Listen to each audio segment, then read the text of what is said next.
Hey, this is Raul for Bass Musician Magazine, and today we have the great honor and pleasure of bringing you directly from sunny Ridgefield, Washington, Tom Peterson with Cheap Trick. That's right. So, great. We're near Portland, Oregon, right? Well, yeah, I know. That's what I think they tell Who you knows guys. where Ridgefield, Washington is, I know. unless you're from here. I know. They tell you guys that so you'll come here, because you go up to Portland. And No, that has no bearing on it. You think we pick all these places? We go, well, we don't want to go there. Yeah. So, yeah, sure. Well, but we're happy to have you here. That's the most important thing. You're acting like it's horrible here. It's nice here. Oh, it's lovely. Are you from Ridgefield? Well, we're from Vancouver, which is just about, what, 10 minutes The south? real Vancouver. The Vancouver, Washington. Yes, that's what I mean. Absolutely. We have to be clear because Not that crappy Canadian Vancouver. Well, you know, they're okay. It's like Seattle light. They're okay with the hockey and the Canucks and That's all stuff. right. No, that's a great place. There I love you Vancouver. go. Oh, it's beautiful. But you're right. It's a lot of times we'll have people that'll tell us they can't send us stuff because it's out of country, and we're like, see, Washington. Washington State is still in the country. Well, it's confusing, yes. It totally is. But my parents got that in New Mexico. You know, it's why they have to put at the bottom USA in the license plate in New Mexico. So there you go. But enough about geography, although it is New Mexico's a part of the U.S. now? Yes, I didn't sir. know that. Oh. My brother and my Not for son, long, though, Not right? for long. Yeah. Well, who knows? Yeah. I'm sorry about that. And in an election year, if there's It was anybody nice, left. nice knowing you. Yes, Yeah, thank right. you, thank you. We're all in trouble. Seriously. But let's move on to something more neutral and we won't alienate half the people. I don't know about half. Bass. Let's talk about bass. You've been playing with Cheap Trick since the beginning, and, Yes. and you had a hiatus kind of in between. Yes. And then you're back, and you know. Well, I've been back since '87, so I was gone from '80 to '87. But now I'm back. Gotcha. And how's that going? You know, It seems fine. Enjoying touring and all that kind of stuff. It's Well, fun we getting around. we work all the time. That's what we're used to doing. So Good. we just keep going consistently. We're lucky that we have enough success that we can actually keep going. Sure. So it's nice. Sure. And where are you from originally? Outside Chicago. Outside Chicago. Nice. No wonder you like the weather here. I like this now, yeah. Oh, perfect. It's been a little warm around here. I like cold, crappy weather. Yeah. And this is the perfect state for it, right? Absolutely. Yes. Well, the last time we visited my brother when he was in Chicago was the 4th of July, so I don't think it's ever been any hotter. Well, it can be, yes. In Yeah, it's hot there. But I digress away from that. In addition to playing with Cheap Trick, do you have any additional projects you're working on, stuff that you're involved with? Yeah, Tell I us do. about it. I have a really cool project that my wife and I and our whole family have been working on. It's our son Liam. He's now 9. Is autistic, and we started a music therapy program. It's called Rock Your Speech. Okay. You can go to rockyourspeech.com and check it out. But it's meant for learning for speech disabilities and to help you with speech difficulties and learning to sing to songs that they have simple lyric content, but it's real rock music. It's not like little kids music. Gotcha. But it's meant for people to easily catch on to the what's going on in the song and sing along. Gotcha. Well, and it's interesting because I think many of us that are involved with music feel that it is, in addition to being a universal language. Yes. Because no matter where you are on the planet, there's music of some sort or another. And I was chatting with Richard Bona just yesterday, as a matter of fact, thanks to the benefits of Skype. And as we were talking about different instruments, and he was pointing out like maracas. So where did those come from? I was like, well, that's a native kind of thing. And then the balafon, which he played in Cameroon, and all of this music that is all over. It's come up time and time again where it has been useful in a clinical setting as well. Yes, it's not just, we're involved because of our son with autism. Exactly. But the healing powers of music, all the therapists know it, but it's for, you see now people in nursing homes and people, just, all sorts of different things, dementia or whatever it is, and your, brain injuries, and music opens up, they've now found out that it opens up both sides of the brain, so when you hear some music, your brain starts working, and then it can repair itself. Interesting. And I like to think, especially when I play, a big part of it is also because you feel it here. You know, because there's a part Yeah. of it up here, but there's also this perception, this vibrational sync. that Yes. When you're in that pocket, you're kind of going, okay, yeah, I'm getting it here. And you can, you know, and people can kind of join in at whatever level they might be at. Maybe you can, you know, you nod your head, or maybe you can play the piano, or kind of, or whatever it might be, clap along. You can. What's nice with, especially with kids with special needs, they're not included in it really anything with other kids and stuff, Absolutely. and games and stuff. So it's a kind of thing where, you know, music, everybody likes it for different reasons, and you can join in and just enjoy it, and it's really a great thing. I mean, that's my life anyway. Sure. And so you got to check it out, Rock Your Well, Speech.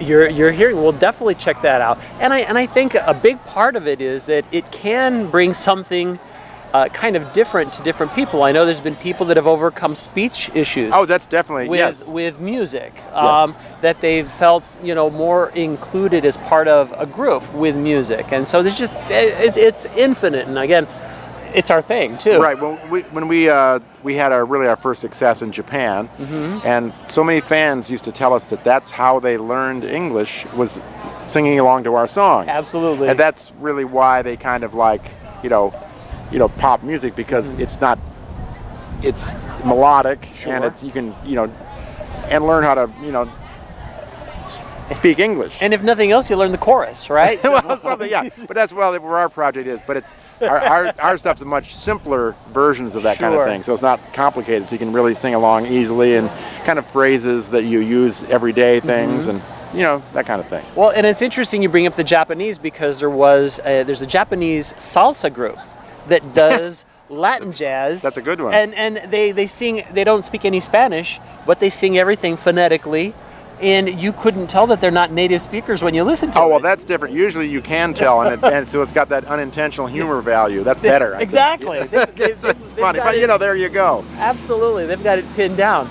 Well, and continuing on, I have to talk, because you've been, I don't know if you really want to claim being the inventor of the 12-string bass.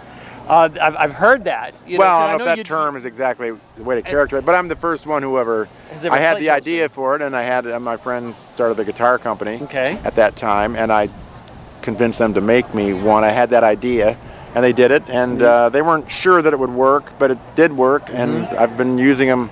I got my first one in 1977, and Nice. I've now got my own signature line on Gretsch that are coming out. So if you want a Gretsch, Tom Peterson White Falcon 12-string, Absolutely. it's your lucky day. There we go. There we go. Well, the interesting thing is, because you know there's an ongoing dispute. Again, we have a big social media presence, and there's a real divide between the 4-string people and extended range basses, whether it be more or not. And it all kind of comes back to play what you feel good Whatever playing. your style is, I mean, Exactly. who the hell cares? Yeah. I mean, the 12 strings aren't extended range; they're just EADG. Exactly. So, yeah, to me too, that when you get low Bs and things, to me that stuff, I never liked doing that. It's good for effect, but once you Sure. have those low notes, then it starts to enter like kind of like keyboard bass territory, Sure. which always drives me crazy. 'Cause they'd have these, you know, it's probably a lot in the 80s where they'd have all these synth basses. Sure. But it wasn't really bass players playing the parts. So it was all these parts that were too darn low. Like, who's supposed to hear this stuff? Whales? You know, it's just, I never liked keyboard bass. They never stay, you know. Gotcha. You know, sometimes to me, like endings with maybe a D-tuned D or a C or a low B, for me, it's for effect. But to have it in there, that's not what I like. But I'm playing 12-string bass, so I don't Sure. have any room to complain about it. Well, and the interesting thing too is that in a lot of other places, they've embraced a double string or triple string setup. The Cubans, Like a tipple or yes, yeah. exactly. The Puerto Ricans have the cuatro, which is a set of 10. They're double string. You know, with a low and a high in the same octave. You know, and basically, It sounds cool. I mean, when people play 12-string guitars, Totally. yeah, it's different. It's a little harder to play, and it's not as you're not as fluid on it. And that's true, but it's got that orchestrated thing. You know, it's Sure. like when you play a 12-string guitar, it's almost everything sounds pretty good. Absolutely. Hey, wow, it's really great. It sounds fuller. But it's just that's really where the 12-string bass Exactly. is. It's like it's sort of like somebody playing 12-string guitar along with all the bass lines. Sure. Really perfectly. Absolutely. Wow, he's even doing the same mistakes. That's That's unbelievable. There you go. Well, and the beauty of it is, in the realm of bass, and I will say this many, many times, everybody's got to find what works best for them, what feels best for them, what gives them the sound that they're looking for. Yeah. Because it's your voice. It's that creative thing that says, okay, this is who I am, and this is how I like sounding. And You know? usually, I think, too, the people that kind of don't fit in and stand out the most. So I think a lot of people give up or try to follow whatever rules they think there are, and this is what bass players do, and this is how a bass player thinks, or any kind of instrument. It's more difficult if it's something that people don't quite get. But in the end, that's what gives you your own style. Absolutely. And it makes you stand out. So and that's really, to me, like one of the biggest parts is to get your own sound and not worry about it. And people are at levels of, they have different levels of learning, and Totally. some people are faster than others, but sometimes a lot of people that are really gifted and can learn really quickly don't go any further because it's too easy. Sure. Where people who don't quite, they really have to practice more. It's more ongoing. A lot of people just, oh yeah, there's nothing to it, and then they kind of don't really progress. Well, I'm Gotcha. better than everybody else, so I can, Gotcha. So I think I always like players that have a bit of a loopy style. It's like, wow, I never would have done that. That's really strange, or that's really a cool thing. Excellent. Well, and as you mentioned, progress. What's in the future? What plans? What things would you like to be working on? I know you're real busy touring right now, but do you have any projects in the back of your head that you're thinking of? Well, of doing, or? not really, nothing really specifically. It's just I love recording, so I record at home and Gotcha. write music just all the time because it's fun. Sure. And to me it's relaxing to have we do a show, but we're doing songs that we play a lot or whatever. And, Sure. But I love playing guitar and bass. I started on guitar, but to have it in my I'll get off the road and first thing I'll go in my room and start playing a guitar. It seems ridiculous, but I'm Sure. not playing. I want you to want me necessarily, or never. But I did that earlier. But I just love it. So it's relaxing, and it takes your mind somewhere else. And Sure. the music helps people forget their troubles, or whatever it is. It is, like you said, it's a universal language, and and it's you important. kind of can't help what you do and don't like. Absolutely. So people have their own, ideas about what's, everybody's really, they got their own, I like this type of thing, or these groups, and anything that they don't like, that sucks. I do the same way, like, well, that just means I just don't like it. Sure. Doesn't mean Sure. it may suck too, but Absolutely. Well, I don't know. But and that is one of the But reasons when we get a lot of CDs from all over the world for review, we don't write bad reviews. We basically, if it's something that doesn't talk to us, we won't write about it. Right. We just have to be inspired. But I understand that the labor of love and the effort and what they were thinking was, it's their thing, and I Yeah. respect that because I know. And usually, you listen to things and you go, I can't believe, why is this so popular? Why do people love whatever it might be? It'll be something, and some things you just don't get it, Yeah. and it just doesn't strike you, and there you go. That, Yet there's somebody I'll say it else. sucks, but yeah, but there'll it be doesn't somebody. mean anything, Yeah, there'll be somebody else that'll go, "Wow, that was so right on," some or people whatever. some people will just love the Grateful Dead, and some people want to hear Jerry and the Pacemakers or Yeah. something. And where's the, and it's obviously Sure. there's lots in the middle there, but there really is no right or wrong. There's just whatever is going to work best. yeah, for- and people, for you. music means a lot to people, and I love it. We're just lucky that we can do it for a living, and then so we're always thinking of it like, oh, it's hard for me I never listen to music and drive in the car. Interesting. I cannot concentrate because I'll hear something and like, oh my God, what a great chord! Wow, what's that bridge? That's I love it. No matter what it is, it'll be And then if I don't go out of my way to bad rap other artists, even though I can't stand a lot of most things. Sure. But people that are successful, it's like, well, it's not that easy to be successful, and they do it for Sure. They're not doing it for the wrong reasons normally. I think people that think they're going to get into the music business or get into music to make money, that's the last thing you should be thinking. if you're worried about that, There that's you not the thing to do. So that ties in. What advice would you give? Like, because again, you've had such you're going strong. You've had such a good run with this.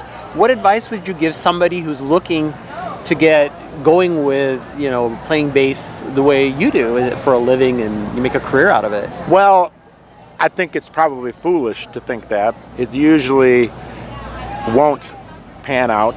The percentages are, if you had to bet on whoever it was, whatever artist you might see or any music, Sure.